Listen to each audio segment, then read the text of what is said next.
ఏంటి? నిరాశలో ఉన్నావా? నిస్పృహలో ఉన్నావా? ఒకసారి దేవుడిని చూడు. దేవుడు ఏమంటున్నా అంటే, నీ నిరీక్షణకి ఒక బహుమానం ఉంది. దేవుడు నీకిచ్చిన వాగ్దానం నెరవేర్చలేదని బాధపడకు ప్రియమైన బిడ్డ. కన్నీరు తుడుచుకో. ఎందుకంటే నీ కన్నీటిని దేవుడు ఆనంద బాష్పాలుగా యేసు నామములో మార్చబోతున్నాడు. ఎందుకంటే మనం ఈ లోకములో నిరీక్షణ యాత్రికులము. Hope of pilgrims. ఇది మనం మర్చిపోద్దు. మనందరికీ ఈ ప్రపంచానికి దేవుడు ఇచ్చిన ఒక ఆధ్యాత్మికమైన తండ్రి మన పోపు గారు. క్రైస్తత్వానికి మొత్తానికి డినామినేషన్స్‌కి గూడా. ఫిలిప్పీలకు రాసిన లేఖ 4వ అధ్యాయం 7వ వచనము. మానవ అవగాహనకు అతీతమైన దేవుని శాంతి మీ హృదయములను, మనస్సులను యేసుక్రీస్తునందు భద్రముగా ఉంచును. ఆమేన్. హల్లెలూయా. మానవ అవగాహనకు అతీతమైన దేవుని శాంతి. ఇదండి మనకు కావాల్సింది.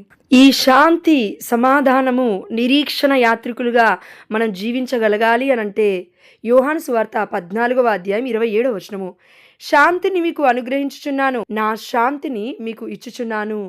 లోకము వలె నేను ఇచ్చుటలేదు. మీ హృదయములను కలవరపడనీయకుడు, భయపడనీయకుడు. క్రీస్తు మనలో ఉంటే ఏ భయానికి కూడా చోటు ఉండదు మన హృదయములో. కాబట్టి నిరీక్షణ యాత్రికుల వలె జీవిద్దాం.